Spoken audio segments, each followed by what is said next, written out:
બેટા પલકેશ, હમણાંથી તો મંદિરમાં સેવા બહુ જ હોય છે, તેથી ધંધા પર પણ અવાતું નથી. બધું બરાબર તો ચાલે છે ને? હા પપ્પા, પણ બેટા, પણ શું? કઈ તકલીફ છે? હા પપ્પા, હમણાં નવો પ્રોજેક્ટ ચાલુ કર્યો છે. તેમાં ઘણું મૂડીનું રોકાણ કર્યું છે, એટલે ધંધામાં કંઈ નફો દેખાતો નથી. એ તો બેટા, નવું કંઈક શરૂ કરીએ એટલે થોડો સમય ધીરજ રાખવી જ પડે.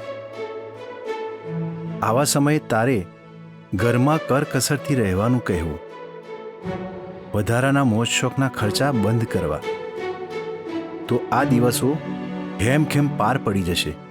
બીજું, હમણાં તારા શાળાના લગ્ન લેવાયા છે? હા પપ્પા, આવતા અઠવાડિયે જ છે. તેમના લગ્નમાં ભેટ આપવી પડશે ને? શું આપવાનું વિચાર્યું છે?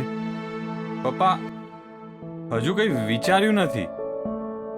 બેટા, જે આપે તે માપે આપજે, કારણ કે આપણો ધંધો હજુ સેટ થાય છે. મારી બચતમાંથી રોટલા ખાઈએ છીએ, માટે માપનું કરજે. જી જી પપ્પા, તમે કહેશો એમ જ કરીશ.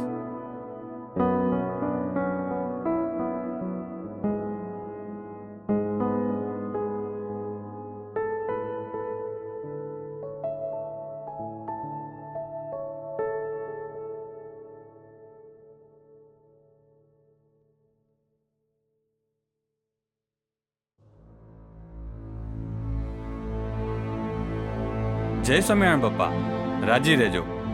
પલકેશ, મેં તને કહ્યું હતું એમ તે કર્યું નહીં. પપ્પા શું કહો છો? શું મેં તમારું કહ્યું ન માન્યું? તારા શાળાના લગ્નમાં મેં તને કહ્યું હતું કે માપનું કરજે, ને તે લાખ રૂપિયાનો દાગીનો આપ્યો. તે દિવસે તો હાજી હાજી કરતો હતો, ને લાખ રૂપિયાનો દાગીનો આપવાની શું જરૂર હતી? પપ્પા, આપણા ઘરના જ તો લગ્ન હતા, તો તેમાં તો સરખું કરવું જ પડે ને. ઘરમાં માંડ માંડ પૂરું થાય છે. મારા પૈસે તાગડ ધીના કરવા છે, ને મને પૂછ્યા વગર લાખ રૂપિયા ખર્ચી નાખ્યા. આ ઘરમાં હું બિલકુલ નહીં ચલાવું. 2, 5, 10 હજાર ઠીક છે, પણ લાખ રૂપિયા ખર્ચાય? બુદ્ધિ વેચી મારી છે કે શું?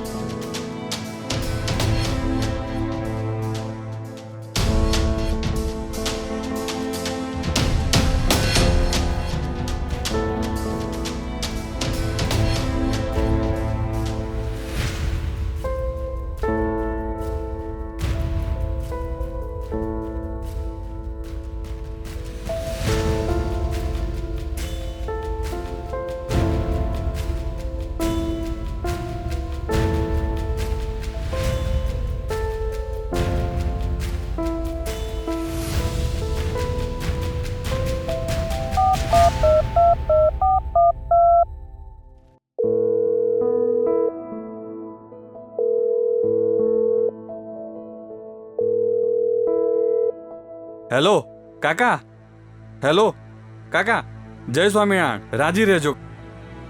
હવે હું વધારે સહન કરી શકતો નથી. નથી હું પપ્પાને કહી શકતો કે નથી મારા ઘરનાને. હવે હું ઘરમાં કંટાળી ગયો છું. પપ્પા જોડે વધુ હું નહીં રહી શકું. શું થયું બેટા? આમ અચાનક? પપ્પા નાની બાબત મેં લેટ ગો કરવા તૈયાર નથી. હું ગમે તે કાર્ય કરું તેમાં પપ્પાની દખલગીરી હોય જ છે. મારે પણ કોઈનું સાચવવું પડતું હોય છે, તો હું કેવી રીતે એમની જોડે રહું?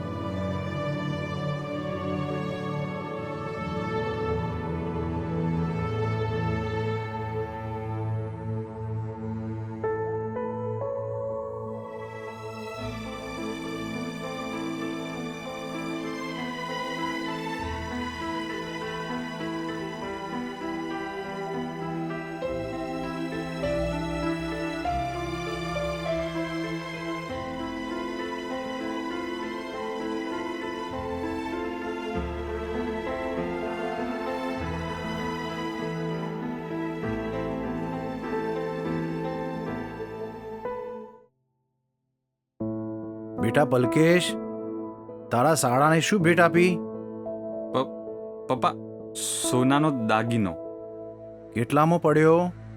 એ 1 લાખમાં. પણ હું શું કરું? મારે તો તમે કહ્યું તેમ માપનું જ કરવું હતું, પરંતુ ઘરવાળાનો બહુ આગ્રહ હતો, તેથી કરવું પડ્યું. પપ્પા, સોરી. બેટા પલકેશ, તે દિવસે તો તે મને એવું કહ્યું હતું કે તમે જેમ કહેશો તેમ જ કરીશ, અને બારોબાર તે તારા શાળા માટે 1 લાખ રૂપિયાનો દાગીનો બનાવીને આપી દીધો. તે યોગ્ય ના કહેવાય.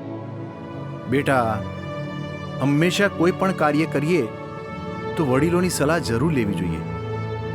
હશે, કંઈ વાંધો નહીં. પલકેશ, અહીં બેસ. બેટા, જો હવે તારે જ આ ઘર સંભાળવાનું છે, તું બચત કરીશ તો તને અને તારી ભાવિ પેઢીને જ કામ લાગવાનું છે ને. આપણે સંબંધો સાચવવાના છે જ, પણ આપણા ઘરની પરિસ્થિતિ મુજબ વ્યવહાર કરીએ તે યોગ્ય કહેવાય. હશે, હવેથી ધ્યાન રાખજે, બીજી વખત આવી ભૂલ ના કરતો. હા પપ્પા, આપની વાત એકદમ જ સાચી છે. આપણી મર્યાદામાં રહીને વ્યવહાર કરીએ તો આપણા માટે જ સારું છે. સોરી પપ્પા, મેં આપને પૂછ્યા વગર જ નિર્ણય લઈ વ્યવહાર કર્યો. તે મારી ભૂલ છે. મારા ઘરનાને મેં સમજાવ્યા હોત તો તે પણ કદાચ સમજી જાત. પપ્પા, હવે બીજી વાર ધ્યાન રાખીશ. My dear son, you are most intelligent. પપ્પા, તમારી મારું ઘડતર કરવાની રીત અદ્ભુત છે.